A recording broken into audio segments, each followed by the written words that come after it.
1889, Bitterbrush Ridge, 3 days' ride east of Rawlins. The wind came down off the medicine boughs like it hated the world. It scraped the cabin walls with a hard rasp, rattling the warped window panes and pressing smoke back down into the flue. The sky outside was gray as old tin, and what little light it gave was fading fast. Snow drifted ankle-deep across the pasture, soft and fine, like sifted flour, but turned to ice where boots had tracked it thin. Inside, the room smelled of scorched flour and kerosene. The fire was a smudge of orange in the black mouth of the stove, barely enough to warm a hand. Martha Logan stood over it, turning a lump of cornmeal in a warped skillet with the edge of a spoon. Her shoulders ached from the cold and the weight of weeks without sleep, without rest. Her fingers were raw. She'd wrapped them in cloth torn from an old flannel shirt.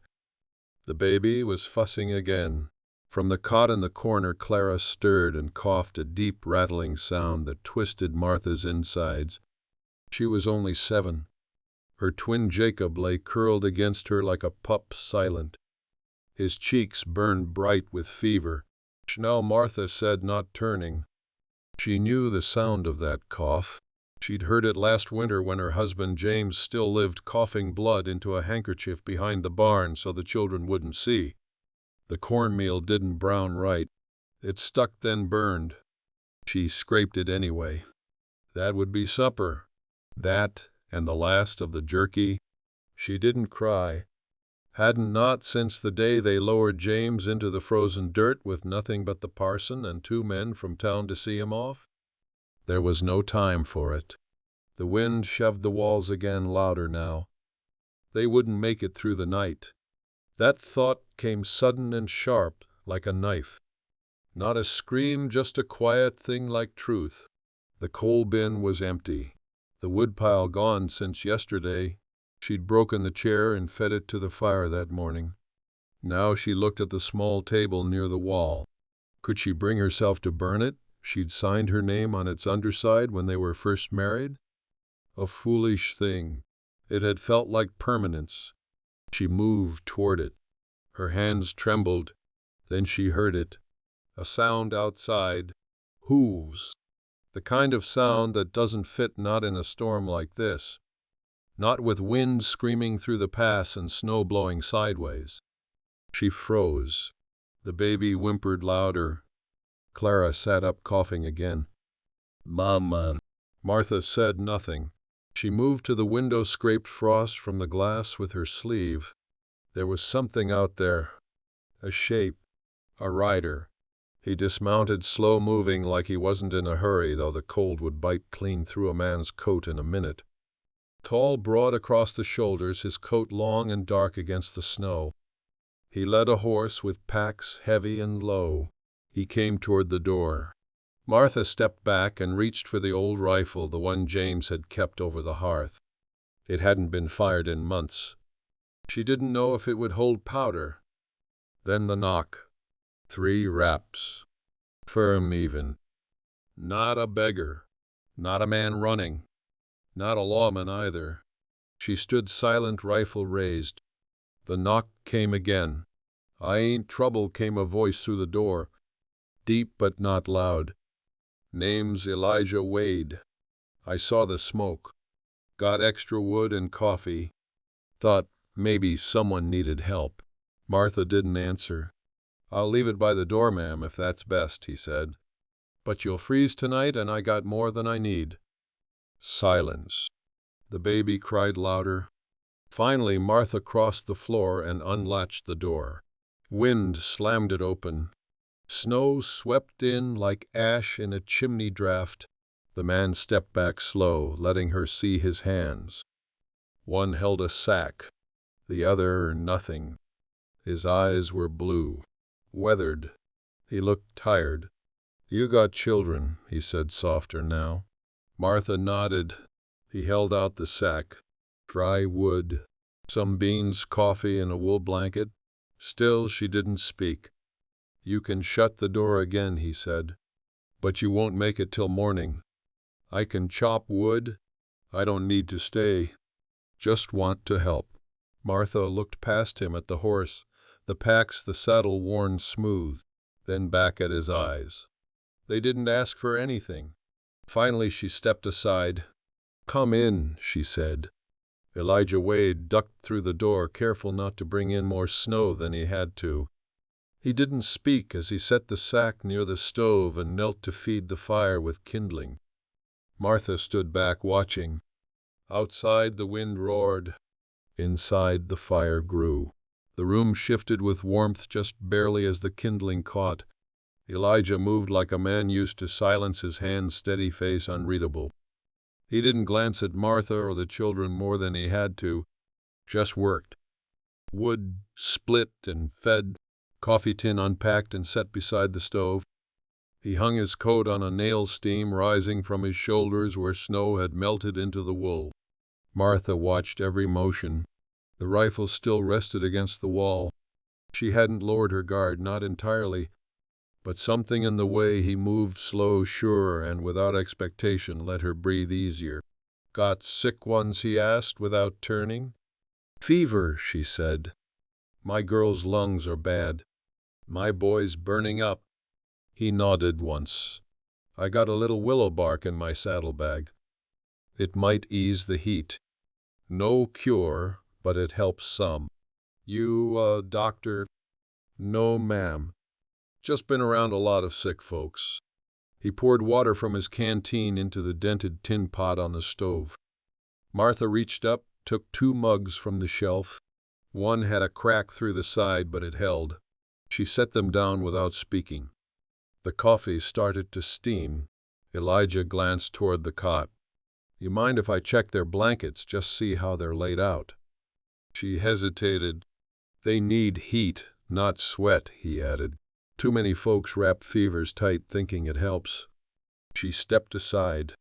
Elijah knelt by the cot and touched the back of Jacob's neck, then Clara's forehead. His touch was light, nothing forced. He adjusted the blankets, lifted one edge so the air could move. "Good you kept him in the corner," he said. "Least heat in the house gathers there." Martha didn't reply. She was watching him too closely. Not his hands this time, but his face. "You got your own children?" she asked quietly. He paused for half a second. "No," he said. "I did once. Long time ago." Something in the way he said it, flat but not cold, stilled the room again. "What happened?" Elijah rose slow. "Same thing that happens to most men. War, fire, sickness, bad timing. Take your pick." She didn't ask again. The coffee was boiling now, sharp and bitter smelling, and she poured them each half a mug. Elijah took his with a nod. Sat near the stove, not too close, not like he meant to stay long. "I can cut more wood," he said after a sip. "Plenty dry limbs on the east side of the ridge. You always stop when you see smoke." He didn't smile, but his mouth shifted. "No," he said. "Most times I ride on, but not when the snow's this deep. Not when the light's low and the place smells like burnt bread." Martha looked at her hands. One finger was cracked along the knuckle, red and raw. "Been alone since November," she said, half to herself. "Tried to trade jerky for firewood, but they won't come out this far no more. Not for just a woman and her kids." Elijah said nothing. The baby started to fuss again. Martha crossed to the crate where she'd made a bed of old clothes and lifted the child against her shoulder.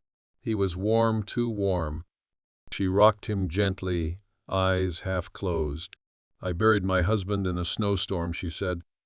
"No headstone, just a marker. The ground was so hard I couldn't get him 6 inches deep. I laid rocks over top so the wolves wouldn't dig." The baby quieted. The stove ticked softly. Elijah set his mug down. "You're stronger than most men I've met," he said simply. She looked at him then. Really looked. And for the first time in weeks she didn't feel like she was floating above her body watching some other woman struggle to survive. She felt present, grounded, seen. "You gonna ride on?" she asked. "I could." You could stay the night. Not inside. You could sleep in the lean-to. It's not much, but it's out of the wind. He gave a slow nod. If you'll let me cut more wood tomorrow and fix that shutter on the south wall. It's loose. All right, she said. Neither of them spoke again for a long time. Outside, the wind began to die. Just a little. If this felt earned, subscribe for what comes next. Elijah slept in the lean-to just as he said he would. No more than a slant of planks nailed to the side of the cabin, half covered in snow, but it held off the worst of the wind. Martha gave him a blanket, not her best one, but thick enough, and a square of bread rolled in cloth. He'd taken both without thanks, just a nod. And come morning, the sound of an axe rang out clear as church bells. The children had slept through the night. Clara's breathing was easier. Jacob still burned, but the fever hadn't climbed. Martha sat by their cot, rubbing willow bark tea across their lips and humming low under her breath. Not a song, just a sound. Something to keep her there. She heard footsteps. Slow dragging. She turned and saw Elijah at the door, cheeks raw from windbeard, frosted stiff. His arms were full of chopped wood. "Didn't mean to wake the house," he said, stepping inside. "But I figured the sooner the better. You been out since dawn?" "Near enough." The snow's crusted now. Easier to move. He stacked the wood near the stove, careful not to let it thump. The quiet between them had shifted overnight, not gone but easier. Martha didn't watch him so close now, and Elijah for the first time let his gaze linger on the children. "How's the boy?" "Still hot, but no worse." He nodded. "I'll bring snow to melt for water. You've only got one bucket and it's cracked." She folded a clean cloth for Clara's forehead. "That's all we have left. The other one split when it fell off the sled." "I'll mend it," he said. "Boil pitch, seal it right. Done it before." Martha glanced up. "You know a lot of things." "I've had a lot of years." She looked at him a long moment, then turned back to Clara. Elijah stepped outside again without another word. She heard the door shut soft, heard the rhythm of work begin again, the scrape of the axe, the rustle of limbs, the shovel clearing snow. He was fixing things without asking, not offering to, just doing. Later he came in with a bundle of rabbit snares. "Set a few east of the barn," he said. "Tracks are fresh. With luck we'll have meat by sundown." "You trapping for us now?" He shrugged. "For myself too. I eat same as you." She handed him half a biscuit from last night, cold dry, but it filled the gap. "You travel alone?" she asked as he chewed. "Most times." "Why?" He didn't answer right away. "Then slow folks have a way of dying. Or leaving. You get used to the space." "You were married once." He didn't look up. "Years back. She died birthing. The boy didn't last either. After that I left the prairie." Martha's hands stilled. She felt something shift inside her, not pity exactly, not even sorrow, just recognition. Like a bell struck, quiet but deep. "What was her name?" "Ruth." She nodded once. "James was my husband. He played the fiddle when his hands weren't broke from hauling fence posts." Elijah cracked the smallest smile. "Sounds like he was good." "Sometimes," she said. "Sometimes he was tired." The silence held. But this time it didn't weigh so heavy. That afternoon the snow eased. Elijah showed Jacob how to whittle shavings from kindling with a blunt knife. The boy's fever hadn't broken yet, but he stayed awake, watched, even smiled once, thin and quick. Clara slept beside him, curled like a kitten in the heat of the stove. Martha watched all of it, quietly. Her shoulders didn't feel so tight. Her heartbeat wasn't always in her throat. Later, Elijah set 2 rabbits on the porch table, skinned cleaned, ready for the pot. "You're good at surviving," she said. "I've had practice." Martha met his eyes. "So have I." The air between them shifted again. Still quiet, still cautious, but steady, like the ground starting to thaw just beneath the ice. The rabbits boiled slow in the pot, filling the cabin with a rich, earthy smell. Martha added salt from a cracked tin and slipped in a few dried herbs she'd saved from autumn, barely a pinch of thyme, but it gave the broth some memory of better seasons. The children ate small bowls in silence, too weak for more, though Jacob's eyes followed the steam like he could taste it just by watching. Elijah sat near the door, legs stretched out, holding his tin cup with both hands. He didn't ask for seconds. He didn't speak much either, not unless spoken to, but his presence had grown into the room like something built slow and careful. Not a wall, not protection. Just something solid. After the children were put down again, Martha moved about the room, wiping what needed wiping, folding what could be folded, mostly to keep her hands busy. She caught herself humming again. Not loud, just under her breath. "You sing when you work," Elijah said. She looked over. "I guess I do. My ma used to hum hymns when she kneaded bread. Said it made the dough rise better." "You believe that?" "I believe it made her feel useful." Martha gave a soft laugh, the kind that didn't quite reach her mouth. "You said you left the prairie," she said. "Where'd you go?" "Everywhere there wasn't someone waiting on me." He took a drink. "I drifted. Did trail work in Montana. Fenced riverland in Nebraska. Slept in a jail cell for a week once just for smarting off to the wrong foreman. I got good at fixing other people's messes. Never stayed long. And now," he shrugged, "riding south. Winter's worse up north. Figured I'd find some warmth come spring." She looked toward the window where the snow had turned from falling to drifting. A low wind curled around the corners of the house, but it wasn't angry anymore. "Just tired. You could stay a few more days," she said, "if you wanted." He didn't answer right away. "I don't want to be trouble." "You're not." She sat folding her hands in her lap. "You're the first man to set foot in this place since James died." The others rode past, or came asking for things. Elijah looked at her then, long enough that she felt it. Not like being watched, but seen. "You're not like the others," she said. He looked down at his boots. "I've been worse than most, if I'm honest. You're not acting like it now." That night he stayed inside. Not to sleep, but to talk a little longer. She made tea with what was left of the willow bark, and they passed the cup back and forth. The stove glowed orange, and the sound of the wind faded into nothing. They talked about small things. Her father's farm in Indiana. His brother's wild horse accident. A butcher in Cheyenne who once mistook Elijah for a preacher because he wouldn't swear back when insulted. "I ain't good with women," he said quietly, almost like confession. "Never had much ease with talk." "You're better than you think," Martha said. She didn't say it to flatter him. She said it because it was true, and because saying it felt like something she needed too. He looked at the children.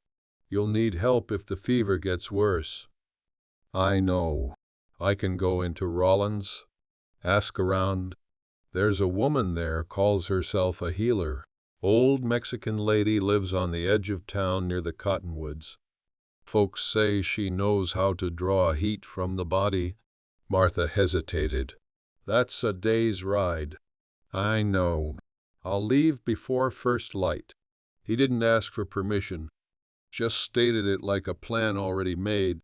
She stood, moved to the stove, poured the last of the tea into the mug and handed it to him. "Elijah," she said, meeting his eyes. "Thank you."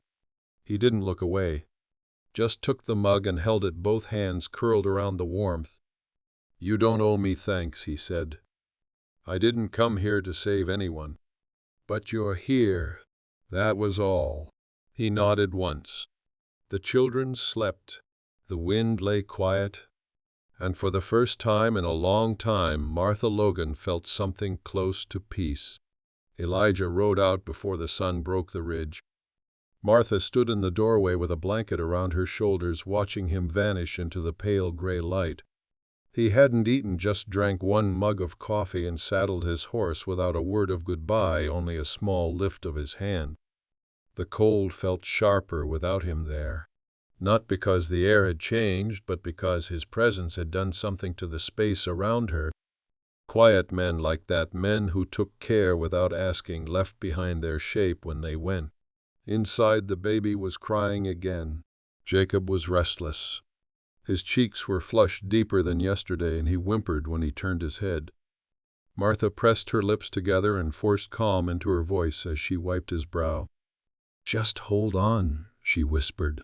"He'll be back by night." But the hours crawled. The wind picked up again, a low whine like a dog pacing the yard. She kept her hands busy, stirred the rabbit bones into broth, swept the corners, mended a tear in the sleeve of Elijah's coat where it had caught on the door latch. By mid-afternoon, Jacob was worse. His eyes fluttered and his breathing rattled. Clara tried to sit up, offering to help, but Martha told her to stay still. She crushed more bark, brewed a thin tea, and fed it to him by drops. "He's gonna be all right," Clara said, trying to sound certain. Martha didn't answer. She sat beside Jacob, one hand cradling his skull, the other trembling in her lap. It was nearly dark when she heard the hooves. She rushed to the door, throwing it open before the knock.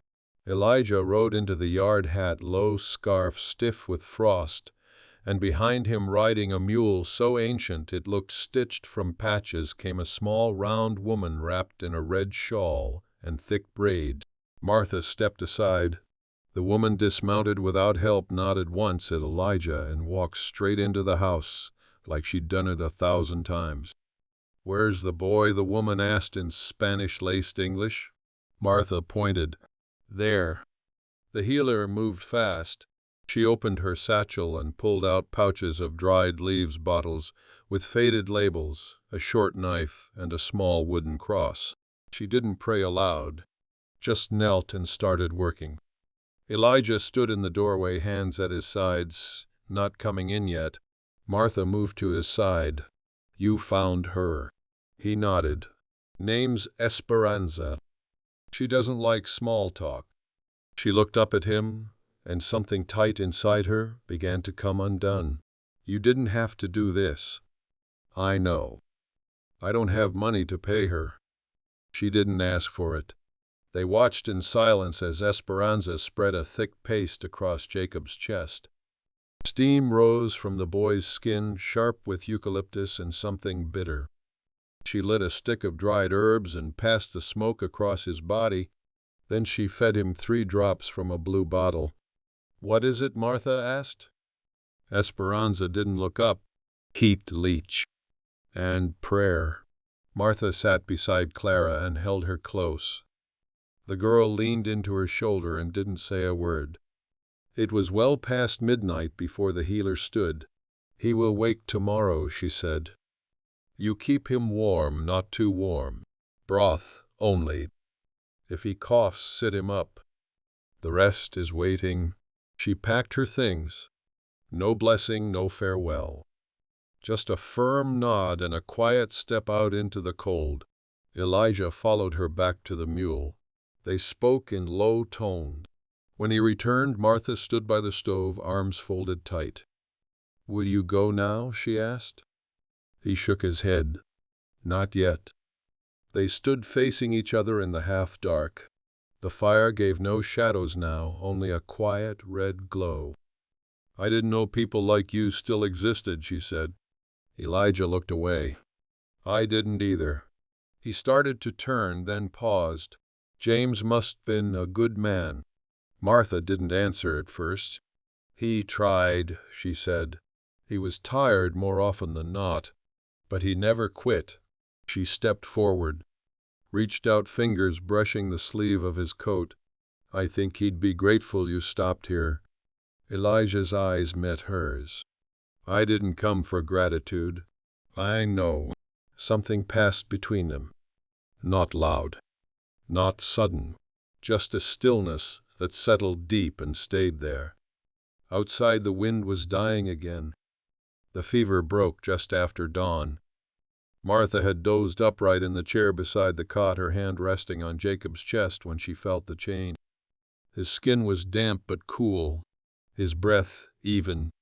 She opened her eyes to find him staring up at her, lips parted, confused but awake. "Ma," he whispered. She almost didn't recognize his voice. It had been so long since she'd heard it, not cracked with heat or sleep. She leaned forward and pressed her mouth to his forehead, then to his cheek, then back again like she couldn't believe he was real. "You're here," she said over and over. Clara stirred and smiled. The baby slept, curled in her arms. Martha felt her throat tighten. Not from panic this time. Just relief, thick and strange and painful in its own way. She didn't cry. But her hands trembled as she tucked the blankets tighter and kissed her boy's hand again. Elijah was already outside splitting more wood. She heard the axe ring, steady and slow. She stepped onto the porch, arms crossed over her chest, watching him work. His coat was dusted and snow hat pulled low, movements unhurried. He looked up when he saw her. "He's awake," she said. Elijah didn't smile, not fully, but his face softened. "Good." She stepped off the porch. The snow had crusted hard overnight and her boots didn't sink. "Will you come in? You should eat." He set down the axe and wiped his hands on a rag. "You sure?" "I'm sure." Inside, she warmed broth and tore 2 slices from the last good loaf. She set the table and poured hot water over the healer's leaves for tea. Elijah sat across from her, arms resting on his knees. "You don't ask for much," she said. "I've had enough of asking." "You don't take much either." "I've taken enough too." Martha stirred her tea and looked at him. "You don't have to go." Elijah held her gaze, then looked at the stove, the children still sleeping near it, the walls patched with cloth, the floor swept clean. The little house held more life now than it had in months. "I wasn't planning to," he said. That caught her breath. She covered it by sipping her tea. "You got plans?" she asked. "Only that I don't ride south yet. You've still got fences that need mending. That roof'll leak come spring. I could pay you in stew and coffee." He gave the smallest grin. "That's a better wage than most." She leaned back, folded her arms, trying not to smile but failing. "You ever think about settling?" she asked. "I used to," he said. "Stopped letting myself. Every time I got close, the ground shifted." "Well," she said, voice quiet now, "maybe the ground's steadier than you think." He looked at her for a long time. "I ain't much to look at," he said. "I've seen worse," she said. He laughed just once. A deep, dry sound like a tree creaking in warm wind. Then he looked down at the table. His fingers drummed against the tin cup. "There's parts of me you wouldn't like," he said. "There's parts of me I don't like either." They let the silence settle again. But it was a different silence now. It held the shape of something beginning. Later that day he built a cradle from leftover wood planks and asked no questions about what had come before. The baby fit in it just fine. Clara helped him sand the edges and Jacob sat nearby wrapped in blankets watching like he'd never seen anything so fine. And that night after the children were down, Elijah sat beside the fire with his boots off his coat, hung by the stove, and his presence so easy in the room it was like he'd always been there. "I had a dream once," he said. "Back when I was young and full of stupid hope. I wanted to raise horses. Out near the Platte. Build a house where you could see the river from the kitchen." "What happened to it?" she asked.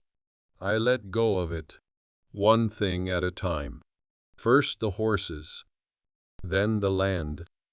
Then the idea." She reached across the space between them and set her hand on his. "Maybe you weren't in the right place. He looked down, then back up. Maybe I am now.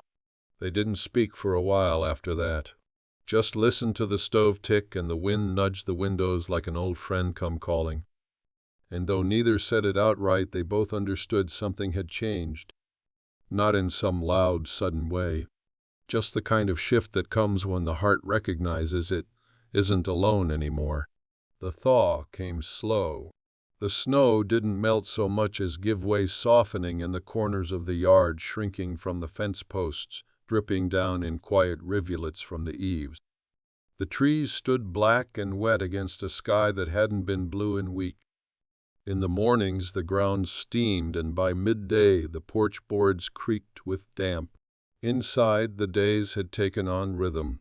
Not easy, but known. Elijah rose early, fed the horses, checked the traps, and came back with rabbits or none. Martha warmed the stove, dressed the children, and swept the floor that would never quite come clean. In the evenings they sat by the fire. Jacob had gained strength enough to help carry kindling. Clara followed Elijah like a shadow, watching how he held a hammer or tied rope, mimicking every motion. And the baby, now less baby than boy, learned to crawl across the rough wood floor, dragging a piece of cloth like it was treasure. One morning Elijah found Martha outside, pulling up the last of the dead cabbage stalks from the garden plot.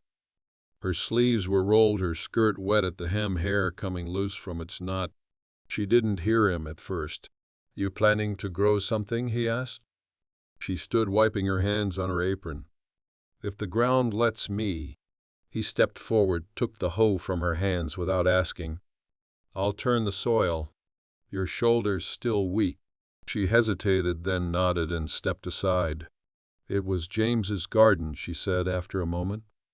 "He planted onions and beans. Never could grow corn worth a damn. Maybe this year'll be different. Maybe." They worked without speaking after that. Just the sound of the blade cutting earth and the soft give of soil turning over. That afternoon Elijah brought in a carved box, small, plain, built from pine. He set it on the table beside her without a word. "What is it?" she asked. "Something I made when I was younger. Thought maybe it could hold letters. Or keepsakes." She opened it. Inside was a folded scrap of paper. It was a drawing rough made with charcoal. A house, low-roofed with a fenced corral and a row of trees behind it. 2 figures stood near the porch. A woman and a man. A child played in the yard. Martha traced the lines with her fingers. "You drew this?" "I've carried it a long time. Drew it in a barn, the year after Ruth passed. And now it looks more like hope than regret." She closed the lid slowly. "I don't know what to say." "You don't have to say anything." But she did. Not then. That night, after the children were asleep and the stove was down to a quiet orange glow, she found him outside, leaning against the rail of the lean, to smoking the last of a hand-rolled cigarette. She stood beside him. "You could leave," she said. "Now that the snow's going. You could head south like you planned." "I could. But you're not." He turned his head toward her. "Not unless you tell me to." She stepped closer. "I won't." They didn't touch. Not yet. But something passed between them, solid and unshaken. "I'm not offering you a perfect life," she said. "Just a hard one. One with long days and not enough food sometimes. But it's ours if we want it." Elijah didn't flinch. "That's more than I ever thought I'd have." Finally she reached for his hand, laced her fingers with his. The quiet that followed wasn't silence. It was answer. Behind them the house breathed steady. Within it 3 children slept warm. Outside the land softened inch by inch, letting spring in. By early April the road to Rawlins turned from ice to mud. Wagon ruts filled with brown water, and the air carried the smell of thawed grass and old manure. Crows came back first, gathering along the fence line in noisy flocks. Then the bluebirds. Then the bees. Inside the cabin, things changed in smaller ways. The cradle Elijah built now held the baby each morning while Martha kneaded bread. Jacob sat at the table copying letters onto scraps of brown paper, tongue caught between his teeth. Clara helped Elijah sand the handles of old tools or followed him to the creek with an empty bucket and questions that never seemed to run out. They didn't speak of the future in promises. Not yet. But the future had begun to live inside the house quietly, like a guest that no one wanted to scare off. It was there in the rows of seed sacks, Martha laid out on the table in the fence post, Elijah dug deeper with Jacob's help, in the smile that passed between them when they crossed paths by the stove. One morning Elijah rode into town for supplies. He returned with flower nails, a coil of rope, and a small cloth-wrapped bundle he didn't open right away. He handed the rest off, shrugged off his coat, and busied himself feeding the horses. Martha waited until the children were occupied. Then she found him on the porch, seated on the step with the bundle in his lap. "You hiding something?" she asked. He looked up, squinting in the sun. "Maybe." "Is it dangerous?" "Only if you're afraid of silver." He handed it to her. She sat beside him and unwrapped the cloth slowly. Inside was a ring. Thin, simple, silver with a small etching of pine along the edge. No jewel. No flash. She looked at it a long while. "I didn't buy it to impress you," he said. "You didn't have to. I bought it so I wouldn't be afraid to stay." Martha didn't cry, but her breath caught. She held the ring in her palm and stared out at the hills beyond the cabin, where the trees had started to green and the snow had vanished. "My first marriage was built on what we thought we were supposed to be," she said quietly.